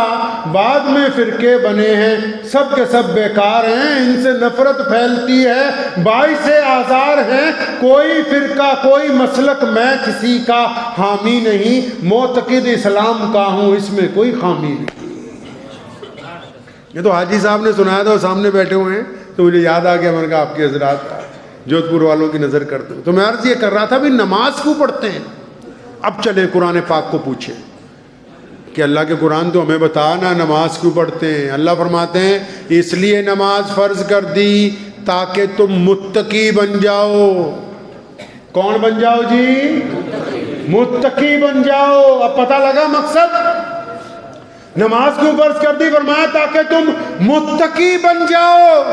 اچھا جی، متقی کون ہوتا ہے؟ جس کے فیس بک پر کئی لاکھ جاننے والے ہوں، جس کی گلی کے باہر محلے میں روزانہ 12-13 یار دوست کھڑے ہوئے ہوں، جس کا واٹس ایپ پہ ایک سیکنڈ بعد میسیج آتا ہو. متقی کون ہوتا ہے بھائی؟ متقی کہتے ہیں اچھے بندے کو. آپ اچھا کس کو کہتے ہو میرے بھائی؟ اچھا کس کو کہتے ہو؟ جس کے یار زیادہ ہوتے ہیں یا جس کے ماں باپ کہتے ہوں کہ میرا بچہ اچھا ہے؟ بتاؤ اچھا کون ہوتا ہے؟ اب ماں باپ کو تو گالی دے کے آ گئے چلے میں. ماں باپ کو ہڑکا کے پہنچ گئے سیدھا مسجد میں وضو کر کے اللہ اکبر. تو یہ پتہ نہیں لگا کہ قرآن نے کہا ہے کہ ہم نے نماز اس لیے فرض کی تاکہ تم متقی بن جاؤ. متقی کی پہلی شرط یہ ہے کہ متقی اپنے ماں باپ کی اطاعت کرتا ہے، ماں باپ سے بغاوت نہیں کرتا. کیونکہ قرآن نے کہا کہ اللہ اور اس کے رسول کے بعد اس زمین پر اگر کوئی سب سے معزز ذات ہے تو وہ انسان کے ماں اور باپ کی ذات. اب پتہ لگا نماز کیوں پڑھنی ہے. اللہ چاہتے ہیں کہ نماز پڑھ کے آپ اچھے بن جائیں. کیا بن جائیں جی؟ اچھے بن جائیں. ہمارے بلے شاہ رحمۃ اللہ علیہ، بلے شاہ کا نام سنا ہے آپ نے؟ بہت بڑے صوفی بزرگ گزرے ہیں. بلے شاہ رحمۃ اللہ علیہ فرمایا کرتے تھے اور نماز بھی نیتی جانے ہو، ٹھگی بھی کیتی جانے ہو، آکی کیتی جانے ہو. فرمایا نماز بھی پڑھتے ہو، بے ایمانی بھی کرتے ہو، پھر یہ کیا کرتے ہو بھائی؟ اچھے اچھے نمازی بے ایمانیاں بھی کر رہے ہیں. وہ مولوی کو کیا پوچھنا نماز ہوئی کہ نہیں ہوئی؟ ادھر پوچھو نا جو اندر میٹر لگایا ہوا ہے. نماز کے باوجود اگر جھوٹ بولتے ہو، نماز کے باوجود اگر زنا کی طرف جاتے ہو، نماز کے باوجود اگر ماں باپ کو گالی دیتے ہو، نماز کے باوجود اگر پڑوسی سے صلح نہیں ہے، نماز کے باوجود اولاد پر سختی کرتے ہو، نماز کے باوجود بیوی کے چہرے پہ تھپڑ مارتے ہو، نماز کے باوجود بے ایمانیاں کرتے ہو، تو میاں جی نماز نہیں ہوئی. اس لیے نماز اللہ نے پڑھائی تاکہ آپ متقی بن جائیں. کیا بن جائیں جی؟ اب سمجھ آیا نماز کا مطلب؟ اللہ نے تو راضی ہونا ہی ہونا، تائیں ہونا جو تسی چنگے بننا جی. متقی بن جائیں. اب یہ جو مسجد بنائی کیوں بنائی؟ رسول اللہ نے فرمایا اکٹھے ہو کے نماز پڑھو. یا رسول اللہ اکٹھے کیوں ہو؟ فرمایا کندھے سے کندھا جوڑو. یا رسول اللہ کندھے سے کندھا کیوں جوڑیں؟ فرمایا تمہارے دل آپس میں مل جائیں. اور رسول اللہ مسجد میں بیٹھے ہیں, کوئی آتا ہے غیر مسلم آتا ہے, یا رسول اللہ کھانا دیجئے, اللہ کے نبی اس کو کھانا دیتے ہیں. مسجد نبی میں آج بھی کوئی چلا جائے بھوکا بیٹھا, اس کے آگے کھانا آ جاتا ہے.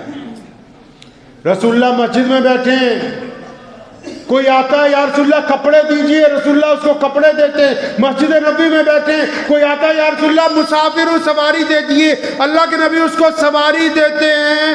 پتہ یہ لگا کہ مسجد تو ماں کی طرح ہیں, جہاں تڑپے ہوئے ستائے ہوئے لوگ آئیں گے, یا گھر سے لڑکے آئیں گے, پریشان آئیں گے, بھوکے آئیں گے اور بیکار آئیں گے, اور جب وہ مسجد میں آ کے ابھی بیٹھیں گے تو متولی صاحب پنکھا بند کر دیں گے کہ نماز کے علاوہ نہیں چلتا.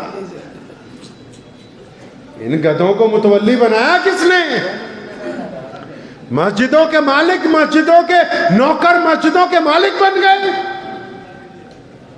مسجدوں کے نوکر مسجدوں کے مالک بن گئے, اور مالک کا جب مہمان آتا ہے اس سے نوکر کا وطیرہ کرتے ہیں. اب اگر ناکامیابی ان کے مقدر میں نہیں لکھی ہوگی تو پھر کس کے مقدر میں لکھی ہوگی؟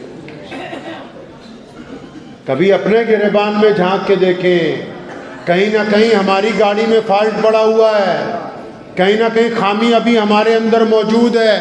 ہم جب اس کو نکال لیں گے تو انشاءاللہ تعالی اللہ تبارک و تعالی آپ کو عزت عطا فرمائیں گے.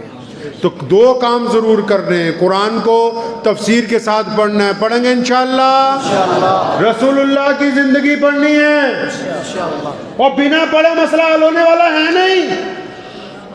اور یہ جتنے مولوی ہیں ماشاءاللہ, آپ کے یہاں تو پتہ نہیں امام کی کیا تنخواہ ہوتی ہے سر؟ 8,000. اتنے زیادہ کیا کرے گا یہ بیچارہ؟ 10,000. اللہ رحم کر. پنجاب وقف بورڈ میں عتیق احمد صاحب بیٹھے ہیں, چلے گئے. اچھا حضرت, پنجاب وقف بورڈ میں ایک دفعہ اماموں کی تنخواہوں کا مسئلہ آیا, تو میں مذہبی امور کا چیئرمین تھا, میں نے لکھا 25,000 کر. تو سارے دنیا دار چلانے لگے, ارے یہ کیا کرتے ہیں عثمان بھائی, یہ تو زیادہ ہو گئی, زیادہ ہو گئی. تو میں نے پھر گفتگو کو بدلا. وہاں میرے دوست ہیں نواب صاحب, ان کا بھی نام نہیں لیتا. میں نے انہیں کہا, میں کہا نواب صاحب جوتے بڑے اچھے پہنے. تو فرمانے لگے یار ایڈیڈاس کے لے کے آیا ہوں, 25,000 کے ہیں. تو میں کہا بالکل ٹھیک, اب اس قوم کو جوتیوں کی ضرورت ہے, اماموں کی ہے. جتنا گڑ ڈالیں گے اتنا میٹھا ہوگا. یہ رابطہ مدارس والے دھڑا دھڑ میٹنگیں کرتے ہیں پورے ہندوستان میں. میں نے اپنے صدر صاحب کو کہا پنجاب میں, مفتی خلیل صاحب کو, اور میں کہا کدی مولویوں کی تنخواہ بڑھانے بھی گل کر لو. انہوں نے تو تب لوگوں کو یہ باتیں بتانی ہیں جو میں نے آپ کے سامنے رکھی, کہ جب آپ اتنا طاقتور کریں گے, اتنا معاشی طور پہ مضبوط کریں گے کہ یہ سارا دن رسول اللہ صلی اللہ علیہ وسلم کو پڑھتے رہیں, اور پھر عشاء میں, مغرب میں, عصر میں, فجر کے بعد آپ کو بتائیں کہ رسول اللہ یہ چاہتے ہیں. میں جب دارالعلوم دیوبند اور مزارالعلوم میں جب میں گیا پڑھنے کے لیے, چھوٹا تھا, تو والد صاحب نے بھیجا, تو مجھے 2-3 لوگ مل گئے.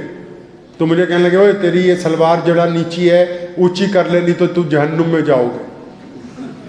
اسی پنجابی لوگ ہیں, تو پنجابی آپ کو پتہ ہی ہے ذرا سدھے ہوندے ہیں. تو میں واپس اپنے جب چھٹی پہ گھر آیا, میں نے اپنے ابا کو ویسے ہی مذاق میں کہا, میں کہا آپ تو کہتے تھے ماں کے پیروں کے نیچے جنت ہے, یہ پتندر کہتے ہیں کہ ٹخنوں میں پھنسی ہوئی ہے. اگر تو یہ کپڑا اوپر کر دیا تو جنت. جتنے لوگ وقت لگا کے آئے ہوں گے جماعت میں, سب کو پتا ہوگا بھی ہے جی, پتا ہے نا کہ پاجامہ اونچا کرنا ہے. آپ کا بھی نماز کے ٹائم کرواتے ہیں مولوی ہیں. میں نے اپنے ابا کو کہا, میں کہا جی وہ تو کہتے ہیں اگر یہ اونچا کر لیا تو جنت, اگر یہ نیچے ہو گیا تو جہنم میں چلے جاؤ. تم بتاؤ کیوں اونچا کرتے ہیں؟ پتہ ہے کپڑا پاجامہ کیوں اونچا کرتے ہیں؟ تک نہ دکھے. آپ بتاؤ جی, آپ بتاؤ. ہاں یہ تو وہ بات ہو گئی. حضرت ایک بادشاہ تھا, اس کے پاس ایک بندہ گدھا لے آیا, تو اس کو کہنے لگا بھائی یہ گدھا بیچنا حضرت, یہ 10,000 دینار کا ہے, اس میں کیا خاصیت ہے؟ فرمایا جو اس پہ بیٹھ جاتا ہے اس کو جنت نظر آتی. تو بادشاہ نے اپنے وزیر کو کہا کہ چل گدھے پہ بیٹھ. اب جب وزیر گدھے پہ بیٹھا, گدھا تو عام سا گدھا تھا. مراسی تھا نا, مراسی جو ہوتے ہیں اللہ نے ان کو بڑا فن دیا ہے, بڑی قابل قوم ہے, آپ کسی کو کمتر نہ سمجھیں. احمد بن حنبل کو درے مارتا رہا بادشاہ, کہتا رہا کہو کہ قرآن مخلوق ہے, فرمایا نہیں اللہ کی کتاب ہے.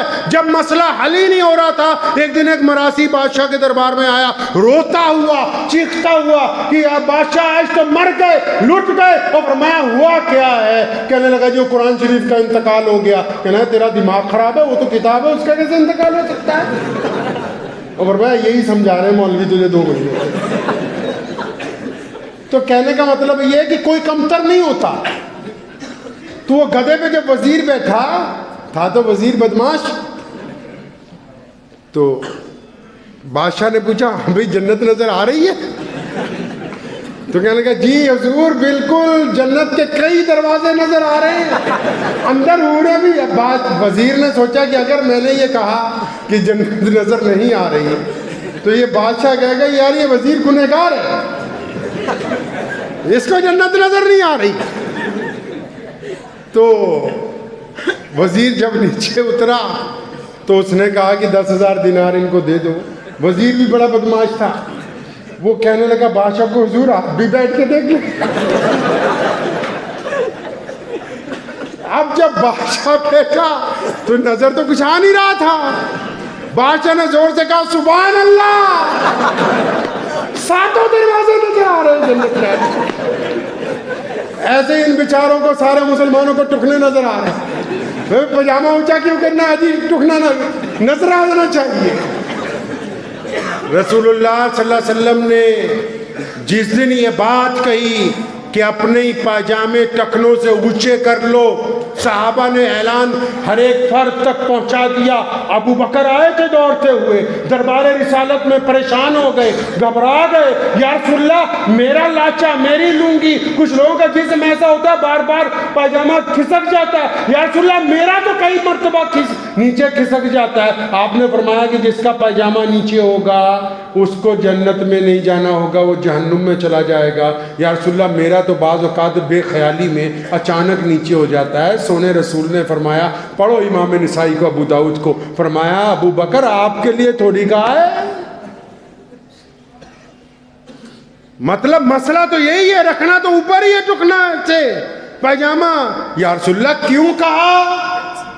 اب سنو کیوں کہا, حدیث کا مفہوم بیان کرتا ہوں. فرمایا ابو بکر یہ اس لیے کہا ہے کہ جو لوگ اکڑ کے چلتے ہیں, جن کی گردن میں سریا ہے, جو اپنا پاجامہ نیچے کر کے چلتے ہیں, جن کی چال میں غرور ہے, جو ماں باپ کے سلام کا جواب نہیں دیتے, جو بیوی سے بدتمیزیاں کرتے ہیں, جو اپنے پڑوسی کے اوپر اپنا روب دکھاتے ہیں, جو غریب مظلوم کے سلام کا جواب نہیں دیتے. فرمایا یہ اس لیے اونچا کروایا تاکہ ان کو شرم محسوس ہو کہ ہم تو ایسے ہیں کہ ہمارا کپڑا بھی ٹکنوں سے اونچا ہے, اور گردن جھک جائے, عاجزی پیدا ہو جائے. تو سنو مسئلہ اصل یہ ہے کہ اب ایک بندے کا ٹکنوں سے اونچا پاجامہ ہو, ٹکنوں سے اونچا ہو پاجامہ, اور وہ اپنے ماں باپ کا نافرمان ہو, اپنے پڑوسی سے لڑتا ہو, اپنی بیوی کے ساتھ لڑتا ہو, اپنے بچوں کے اوپر ظلم کرتا ہو, حلال حرام کی تمیز نہ کرتا ہو, تو اب میاں صاحب اس کو ٹکنوں کی بجائے گھٹنوں پہ بھی کر لو گے تو اسلام کو تم سے کوئی لینا دینا نہیں. اسلام نے تمام باتیں اس کی مکمل وجہ تسمیہ کے ساتھ بیان کی ہیں. اللہ نے کہا قرآن میں کہ جاہلوں سے بحث نہ کرو. تو آپ جاہل کس کو کہتے ہیں؟ آپ تو جاہل اس کو کہتے ہیں جو پڑھا لکھا نہیں ہے, جس کو بولنا نہیں آتا, جس کے کپڑے اچھے نہیں ہیں, جس کا رنگ ڈھنگ اچھا نہیں ہے. لیکن جب آپ اللہ سے پوچھیں گے کہ اللہ آپ نے کس جاہل کی بات کی, تو اللہ فرماتے ہیں کہ سنو یہ جاہل نہیں جس کو تم جاہل سمجھتے ہو, یہ جاہل ہے جس نے کپڑے اچھے پہنے, جس کے پاس علم اچھا ہے, جو بولتا ٹھیک ٹھاک ہے, لیکن پنچایت میں اپنی حرام بات منوانے کے لیے اڑ جاتا ہے. فرمایا یہ جاہل ہے, اس کے ساتھ بحث نہیں کرنی. اسلام کہاں تھا, ہم کہاں لے کے آ گئے؟ سوچیں گے اس کے بارے میں نہیں انشاءاللہ.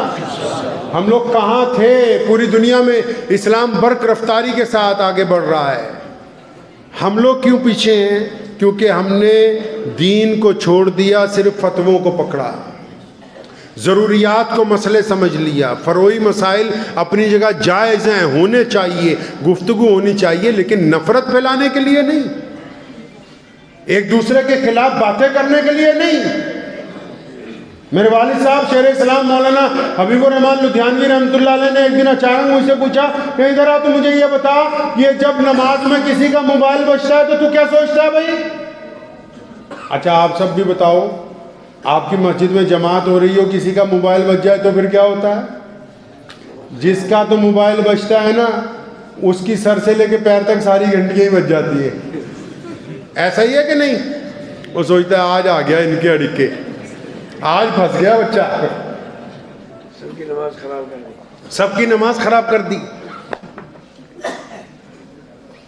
اور باقی لوگ کیا سوچتے ہیں؟ امام صاحب کا تو مجھے پتہ نہیں، سارے اماموں کا متولی، پردھان، سیکٹری کہتے بس آج سلام پھیرنے دے لوہاروں کے بچوں کو، آج بتاتا جولائے کو میں، آج میں بتاؤں گا اس کو کمبوں کو کہ تیرا روز ہی موبائل بجتا ہے، ایسا ہی ہے۔ میں نے والد صاحب نے جب مجھ سے پوچھا، سادے سے بندے، میں کہا جی موبائل بچ گیا تو کیا مصیبت آ گئی، جیب میں ہاتھ ڈالو اس کو بند کر دو۔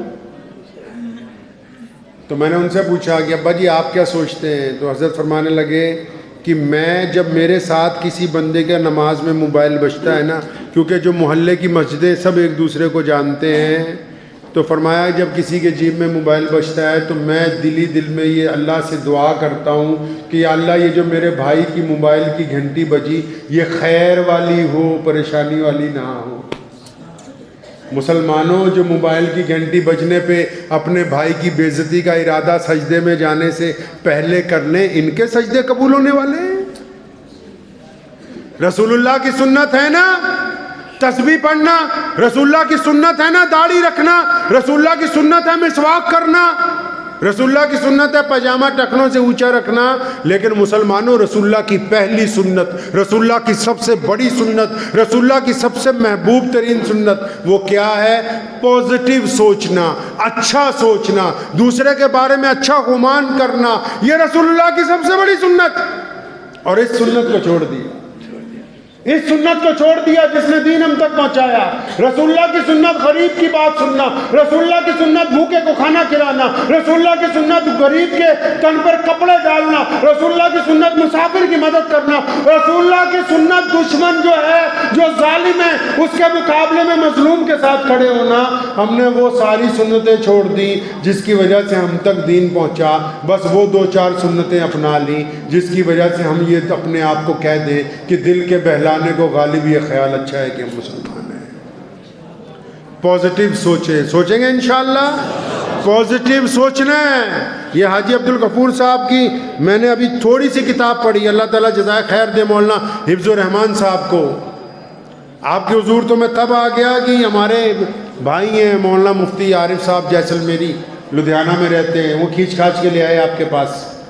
اور یہ مولانا ہدایت اللہ صاحب بیٹھے ہیں، اور مولانا عبدالکریم صاحب ہمارے مجلس ارار کے صدر ہیں۔ یہاں آیا تو حضرت مولانا محمد آصف صاحب مدث اللہ علیہ، ناظم اعلیٰ چھٹمل پور جامعہ مدرسہ سے ملاقات ہو گئی۔ تو سنت یہ طریقہ ہے کہ اپنی ذہن کو پازیٹیو کر لیں۔ سوچیں گے انشاءاللہ پازیٹیو؟ کیسے سوچو گے آپ؟ کیسے سوچتے ہو میں پتہ؟ وقت تو زیادہ ہو گیا، مجھے بہت احساس ہے کئی لوگوں کو بڑا ہو رہا ہے کہ جلدی گھر پہنچ جائیں، لیکن ایک آدھی اگر کام کی بات ساتھ میں نہیں گئی تو سمجھو کچھ بھی نہیں گیا۔ ہم لوگ کیسے سوچتے ہیں آج کل؟ اچھے کپڑے کسی مولوی کے دیکھ لو، یا کسی کو دیکھو جلدی امیر ہو گیا، یا کسی بڑھیا، یار اس نے کہیں ٹھگی تو نہیں ماری ہوگی، ایسا سوچنا رسول اللہ کی نعوذ باللہ احادیث کی مطابق رسول اللہ صلی اللہ علیہ وسلم کے مزاج کے خلاف ہے۔ رسول اللہ صلی اللہ علیہ وسلم چاہتے ہیں آپ اچھا سوچیں۔ صحابہ نے عرض کیا یا رسول اللہ فلاں بندے میں ہمیں پکا شک ہے کہ اس کا دل اندر سے بے ایمان ہے۔ ناراض ہوئے، فرمایا دل پھاڑ کے دیکھا ہے؟ دل پھاڑا ہے اس کا؟ تم کیسے کہہ سکتے ہو؟ ہمیں کیا مصیبت پڑی ہے جی؟ بدگمانی ہر بندے میں۔ قوم مذہب سے ہے، مذہب جو نہیں کچھ بھی نہیں، ربط باہم جو نہیں، محفل انجم بھی نہیں۔ قوم مذہب سے ہے، مذہب جو نہیں کچھ بھی نہیں، ربط باہم جو نہیں محفل انجم بھی نہیں۔ عمر رضی اللہ عنہ نے فرمایا اجتماعیت سے جماعت ہے، وہ فرمایا جماعت ہوگی تو امامت ہوگی، اور اگر اجتماعیت نہیں ہوگی تو جماعت نہیں ہوگی، جماعت نہیں ہوگی تو امامت نہیں۔ تھوڑا دل کو بڑا کرو۔ آپ کو پتہ کیا ضرورت ہے آج کل؟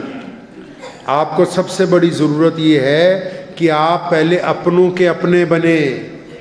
میں چھوٹا سا تھا 5 سال کا، میرے دادا نے بار بار پاس میں بٹھا لینا، کہنا پڑھ بیٹا، اپنے من میں ڈوب کر پا جا سراغ زندگی، تو میرا نہیں بنتا تو نہ بن، اپنا تو بن۔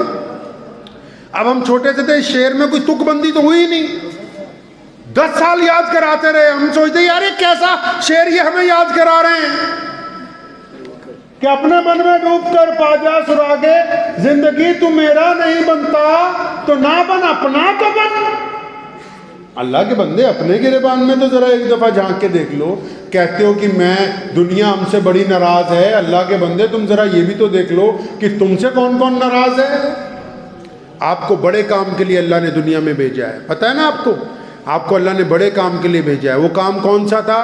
رسول اللہ نے فرمایا جب اسلام کا پہلا دن آیا، جب فرمایا کہ ایک خدا کی عبادت کرو، جب بتایا کہ میں اللہ کا رسول ہوں، تو صحابہ نے پوچھا، ابو بکر نے، بلال نے، امی خدیجہ الکبریٰ میں، یا رسول اللہ آپ کے ہاتھ پر کلمہ پڑھ لیا، کرنا کیا ہے؟ تو نماز فرض نہیں ہوئی، روزے فرض نہیں ہوئے، ابھی تسبیحات کا ٹائم نہیں آیا۔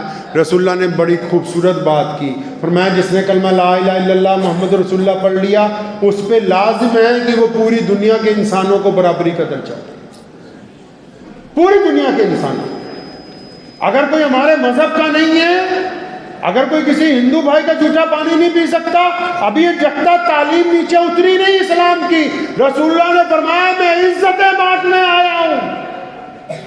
کوئی کسی سکھ کی کٹوری میں اگر کھانے سے پہلے سوچتا ہے میں کیسے کھاؤں، ابھی تعلیم نیچے نہیں اتری۔ کسی دلت سے گلے ملتے ہوئے سوچتا ہے میں اپنے بھائی سے کیسے ملوں، ابھی تعلیم نیچے نہیں اتری۔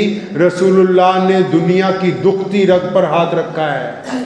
دکھتی رگ سمجھتے ہیں کون سی؟ ساری دنیا نے کہا کہ روٹی کپڑے اور مکان کی ضرورت ہے، میرے نبی پہ قربان جاؤں، فرمایا روٹی کپڑے مکان کی ضرورت نہیں ہے، دنیا کو ان کو ضرورت ہے عزت نفس کی، ان کی سیلف رسپیکٹ کی ضرورت ہے، ان کی ڈگنیٹی کی ضرورت ہے، آتم سمان کی ضرورت ہے۔ فرمایا جو درجہ ابو بکر کو ہوگا وہی بلال کو ملے گا، جو عمر کو ہوگا وہی غلام اسامہ کو ملے گا۔ فرمایا ہم دنیا میں عزتیں بانٹنے آئے، محبتیں بانٹنے آئے۔ تو وقت بھی ہو گیا ہے، باتیں بہت ساری ہو گئی، کہنا صرف یہ ہے کہ اپنی تصویر کو ایک اچھی تصویر بنائیں۔ آپ کو پتہ ہے اسلام نے یہ نہیں کہا کہ پوری دنیا مسلمان ہو، لیکن اسلام آپ سے چاہتا ہے، آپ نے اسلام کی شاید فوٹو نہیں دیکھی ہوگی، ابھی دیکھ لیجئے گا تھوڑی دیر میں، گھر پہ جا کے موبائل لے کے اپنی اچھی سی سیلفی کھینچنی، کیونکہ جو ہمارے غیر مسلم دوست ہیں وہ مسجد نہیں آتے اور ان کو آنا بھی نہیں چاہیے، وہ قرآن نہیں پڑھتے اور ان کو ضرورت بھی نہیں ہے، لیکن وہ اسلام کو جانتے ہیں، اسلام کو جاننا چاہتے ہیں، تو وہ اسلام کی فوٹو دیکھتے ہیں۔ اسلام کی فوٹو کون ہے؟ اسلام کی فوٹو کون ہے؟ اسلام کی فوٹو یہ ہیں حاجی عبد الغفور صاحب، اسلام کی فوٹو یہ ہیں شیخ الحدیث صاحب بیٹھے ہیں پیچھے، اسلام کی فوٹو یہ ہیں بڑے میاں، اسلام کی فوٹو یہ ہے بچہ، اسلام کی فوٹو یہ نوجوان ہے، یہ عبد الرحمن ہے، یہ جنید ہے، یہ محمد شفیع ہے، وہ اسما ہے، وہ رقیہ ہے۔ یہ اسلام کی تو تصویر بیٹھی ہے ساری، دیکھو اس کو کبھی آئینے میں اچھی طرح دیکھو تو صحیح اس کو۔ غیر مسلم انہی کے اندر اسلام کو دیکھتے ہیں۔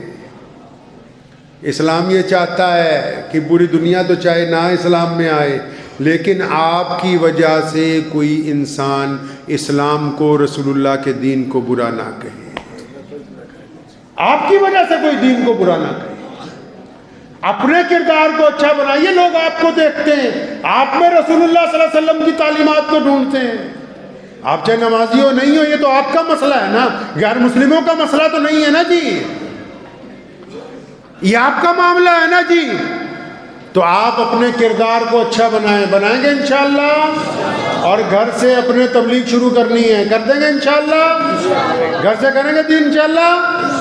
یہ نوجوان بیٹھا سامنے، تم کہو کہ بار بار مجھے پوچھتے عثمان بھائی۔ اچھا یہ بتا یار، گھر سے اگر شروع کریں تو گھر میں کس سے شروع کریں؟ اماں سے، بیوی سے، بچوں سے؟ کس سے شروع کریں؟ بچوں سے، بیوی سے؟ یہ مولانا صاحب خود بھی پٹیں گے، مجھے بھی پٹوائیں گے، جو شاید وہ بھی نہ سن رہی ہو لائیو۔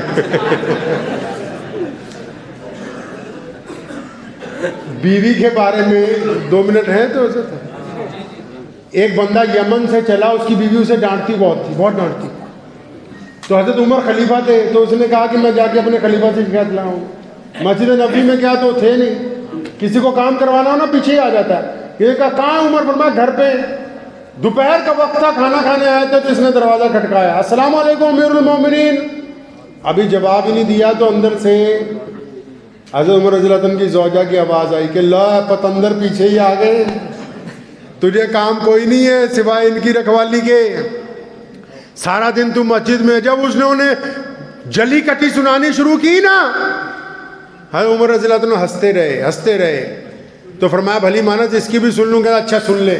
جب دروازہ کھولا نا، اس کو پوچھا ہاں بھائی کیا بات ہے؟ تو وہ واپس چلنے لگا، کہتا بس رہنے دے، میرے والی تیرے والی سے کچھ ٹھیک ہے، تم سے ٹھیک ہے، وہ اتنی، میں تو سمجھا تھا وہی زیادہ ہے۔